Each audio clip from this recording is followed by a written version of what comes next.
The song Imagine. Does anyone remember exactly when that was written or first presented by John Lennon?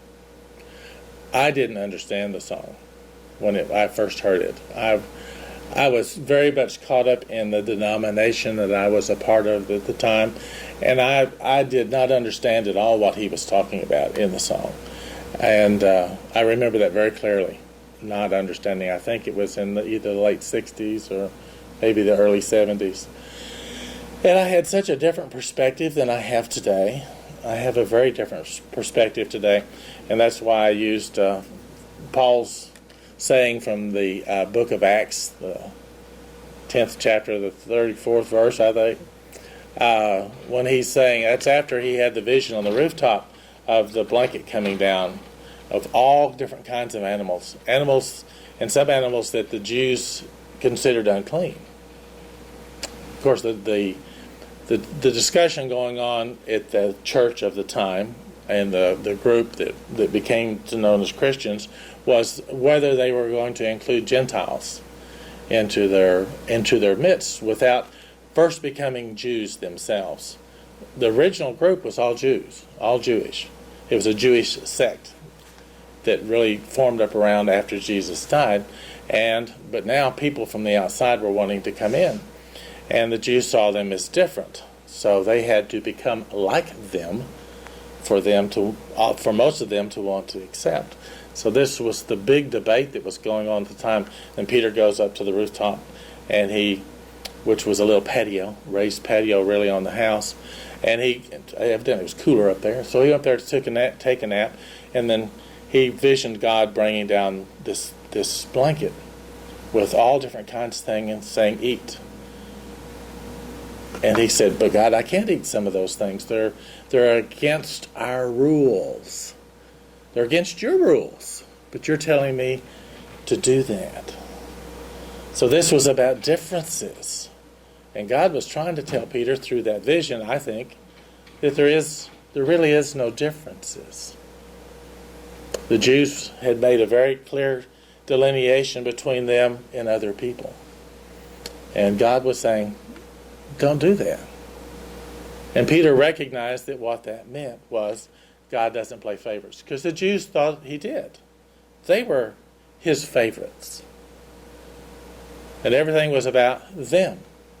And Jesus came through them, so Jesus was all about them too.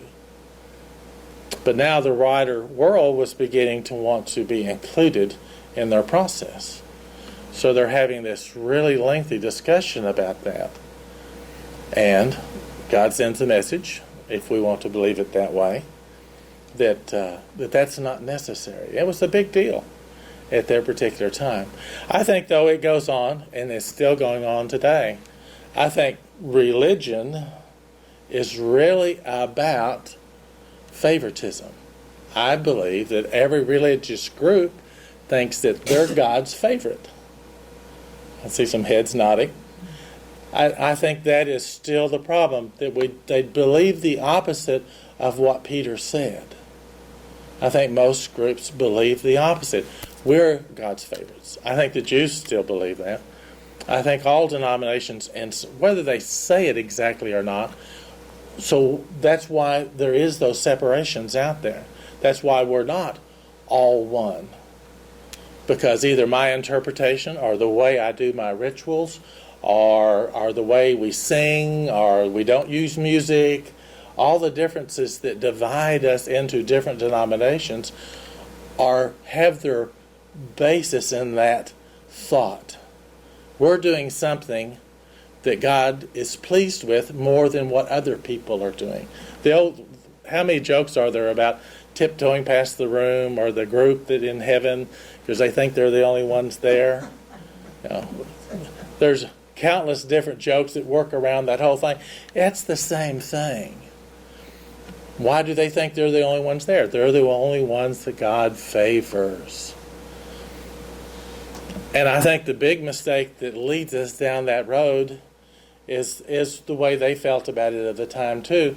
They want to see God as anthropomorphic, human-like. They want to see God as the old man sometimes, like I knew as a kid, and like I was still feeling like when I first heard the song Imagine. I was still thinking there's this entity, this anthropomorphic entity someplace that was judging everything we did and was dropping favors on certain people. That's what I grew up with. Is that what you grew up with too? And what do I believe today? Well, now I understand the song. I finally really understand the song that John was giving us. I understand what really it's all about unity, and that's what he's saying at the end. If we could all just live as one. That's the goal. And what helped me down that path is changing my whole perception of who God is, what it is. And it is not the anthropomorphic being someplace. What we did was we created God in our image. The big mistake is always creating God in our image. My dad had favorites. So if I project my dad on God, which is the reverse of what we should do, but if you make God the anthropomorphic being out there, then you do that. He has to have human kind of failures, frailties. He would pick favorites. But I understand today God is not an anthropomorphic being someplace, not pulling strings and not dropping favors. That is an inappropriate picture for me today. God is the life force of the universe. God is the creative energy of our whole universe. And it flows through each one of us. It flows through the chair you're sitting in. The chair you're sitting in is actually moving. Do you feel it? Do you feel it? But it is. It is an enormous amount of motion all the time at the subatomic level. And what holds all that together? It is, and I believe, and I think some scientists are really coming to the conclusion that there's this enormous intelligence out there that holds all these patterns together. But it's just an intelligence that is ultimately creative. And it permeates everything. It permeates everything. It gives us the experience that we have today. It is the consciousness in your mind. Your brain it's a repository. It's a functioning device. But that's also not your consciousness. It is an organ in your body that your consciousness comes through. And that's one of the big dilemmas for science is consciousness. That's something they cannot wrap their head around yet. They've finally wrapped their head around lots of different things. I have the Science Channel, and I watch it a lot at home, and Morgan Freeman and Through the Wormhole is one of my favorite shows. And they deal with lots of these questions. What is consciousness? Where's it come from? Well, I think Ernest really had the answer so clearly, and it has helped my life so much to understand what it is and where it's coming through, and what the wonderful gift is of life. We have no life without that energy of the universe flowing through us. Many years ago now, they were showing cellular, it was all about watching cells and watching what they do. And there is a calcium ring that forms inside most cells, and it expands out and it contracts in and expands out, and that process makes the cell alive.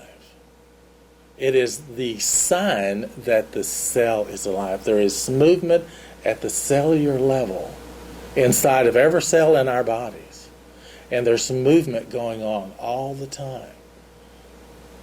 And it's the energy from the universe flowing through us that causes that to happen. And without that process, without that energy of the universe causing that process to happen at the cellular level, there is no biological life. And we didn't create that. The universe created that.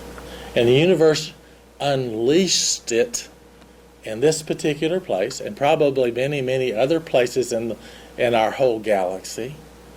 There's life. Life is so tenacious. Life wants to be so much. And where does that come from? That comes from the creative source. It wants to be. If it didn't, we wouldn't be here having any kind of discussion at all. We are self-evident that the universe wants life to be here in all kinds of form.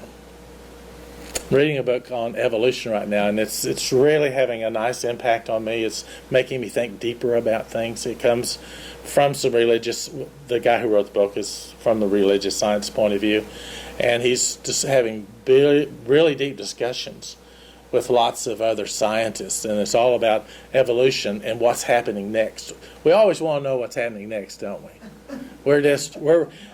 Humans are just really stuck with that at times. We're stuck with lots of things, but that's one of them. We really want to know, don't we? What's going to happen next? It isn't going to change. It seems to be part of our human nature. So they're looking into this, and what they're saying is evolution is ready for another kind of movement, and it should be a conscious movement. All of evolution prior to now has just been the law of averages. I hear about that the first time from Thomas Troward, the law of averages. If before I got here, before I knew of my own consciousness, before I knew of the creativity that God gave me and you and everybody else, it's everybody gets this. But before I knew about it and before I knew how to use it, I had to live by those laws of averages. And that's where we get into identifying differences. This was a struggle for me. This topic was a little bit, and this actually didn't come together till yesterday morning at about 4 o'clock. I woke up and I'd worked all week on it, and things weren't flowing really well for me. And I wake up a lot at night. And this was on my mind, that my talk wasn't flowing like I wanted to do. So I did treatment at 4 o'clock in the morning, and boy, did it start flowing. I woke up talking about it the next morning. And that's the way the process works. But before I knew all about myself, which I learned mostly from Ernest Holmes, who learned from many other people. Ernest says none of this is original to me. He just was a wonderful synthesizer. He brought things together. And we still need to be doing that. And the wonderful other gift he gave us is we're open to the top. New things are being discovered all the time. And we can be in harmony because we want to know. Just like we want to know what's going to happen next. But the evolutionary scientists are talking about the next level needs to be a conscious participation in evolution. Our consciousness, all of our consciousnesses together, working together, can usher in a more peaceful place. Peace doesn't come from the law of averages. Now, God instituted the law of averages, which means the rain falls on the just and the unjust. It is the answer to why does bad things happen to good people? Because it's just the law of averages. It's the way the universe is. Scientists have just pondered for a long time, if there was a Big Bang, why is the universe clumpy? You know the universe is clumpy? There's big clumps of, like our galaxy, and there's millions and billions of galaxies out there too. They're clumps of matter, and there's huge spaces between them. They said if it was just a nice explosion, everything should have been even. There should really be nothing here except just an evenness of material that was spread out. But that's not how it works, and it's the law of averages. Things are clumpy. Take 2 ranchers. And we have them in our county. One rancher, they find oil on his land and he becomes wealthy. The other rancher, just down the road, there's no oil under his land. He's just a rancher. He's not a rich businessman who was endowed by someone finding the oil beneath his property. What's the difference? Just where they were sitting. That's the law of averages. One guy's rich because he's just sitting in the right place. One guy is poor because he's sitting over here. And if you only work with the law of averages, You either see things, the rancher who doesn't have oil on his property sees that as a real negative. The rancher who has oil sees his life is so wonderfully blessed because they are still dealing with the law of averages. It's an outward appearance of things. The law of averages really gives us the outward appearance of everything. And until we learn about our true nature, our spiritual nature, we always judge by those outward appearances.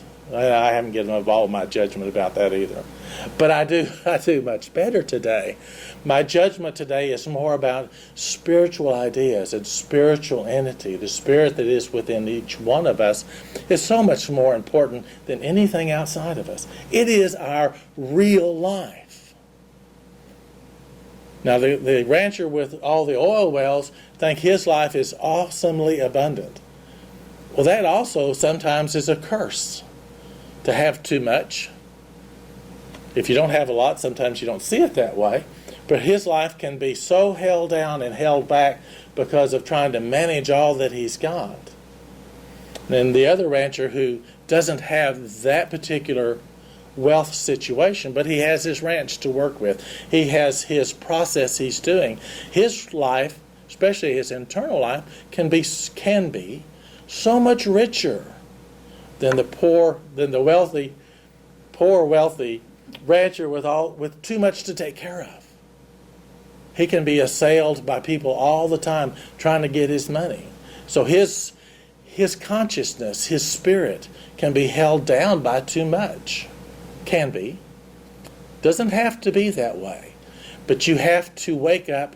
It doesn't matter where you're at in that process. You have to wake up to what is so important, what's real. And what's real is your spiritual life. That's where your value is. That's where peace and harmony are. They're not in money. And they're not in lack of money either. It is something internal to you. But we're making all of these judgments all the time. And we make all these judgments from that place of looking at only the physical, the law of averages. And that's the wrong place to look. Because there's no happiness. There's no true happiness in the law of averages. It's just what happens. And what we learn when we come here is we move beyond the law of averages, because what is also given to us beyond just our life, we're given the same thing that God has. God gives everything. It's creativity. You are ultimately creative. And you are called upon, we are called upon to use all of that creativity. That's evolution. Now, mostly evolution happens because of outside pressures. If we look at all the history of our planet and we look at how life evolved at all the different kinds of levels, almost any big change, there was some drastic change in the climate that forced life to readapt itself. Most of evolution was a forced thing by outside influences. And what the evolutionaries of today are calling for us to do is evolve out of consciousness, not out of pressure.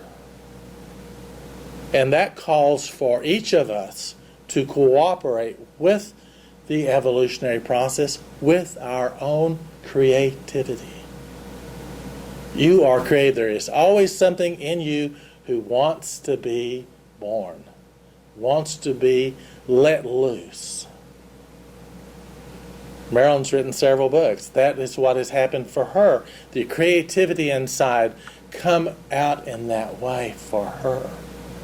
But there's something in each one of us that wants to do the same thing. But it doesn't happen unless we let it happen, unless we cooperate with the true nature that we are. We have to get way beyond the law of averages. And we do that here, and we do it a whole lot with our spiritual mind treatment. In spiritual mind treatment, you want to know what is real. God is real. God is the source. God, and what is God? And we talk about that. We talk about God as the essence of God is love and peace and harmony and abundance. And it's unity. It is the ultimate unity. It is the ultimate givingness. That's what love is. It is givingness out. And so all that is given to us so that we can do something with it. We are called. We are the expression of God here right now. And how are we expressing that? There's an urge deep inside you that wants to come out. And it's different than everybody else's. That's the wonderful thing. Your urge is different than everybody else's. And it's a uniqueness. And the world needs it. The world needs all the unique things that happen around us. I like to collect kitchen gadgets. I love the people that invent those kitchen gadgets. That's their same urge, coming out doing something. But you have it within you too. And even if you've expressed it in some areas, there's still more to do. There's always more for us to do. As long as we're here, we're given kind of a finite time to be here. And it's up to us to use it. And when we use it, we get to enjoy it. The most fun I've had in my life is when I'm creating something. And that's pretty close to my most fun I have is teaching. Most fun I have is teaching dancing. But that is a creative thing too. And that's a really deep sharing thing. And I get such a joy inside. So I know that that's the urge in me coming out, and I get to express that. And there's deep happiness there for me. There's a deep sense of pleasure, a deep sense of warmth. And what I get to do is, every time I teach new people to dance, I get new friends.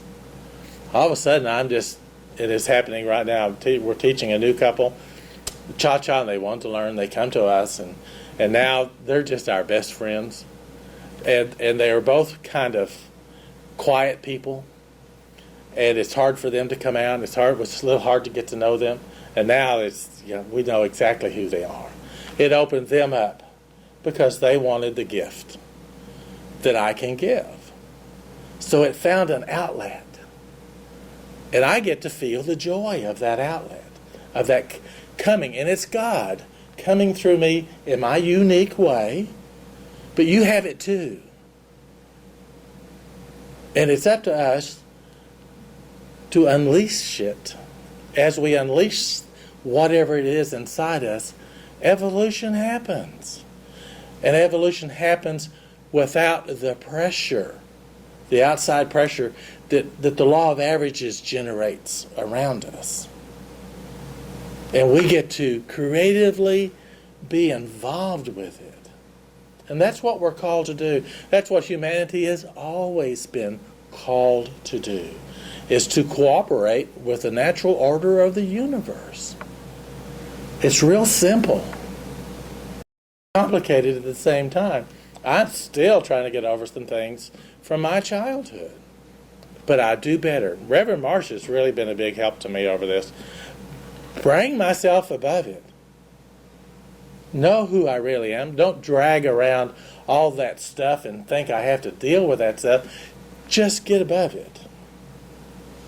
And as I stay above it, when I feel myself getting dragged down, get up above it. Who am I really? I am a creation of the Creator that made the universe. That's who I am. And I'm the same essence as the source that created me. I'm the same essence. The truth of me is love and peace and harmony and abundance and joy. That's my truth. That brings me above anything that happened before. And anytime and it happens to me, gravity. I think that's gravity in my life. It's pulling on lots of things.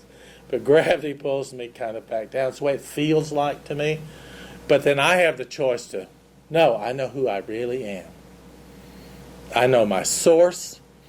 and I know I can use it. Ernest said, there's power in the universe, and you can use it.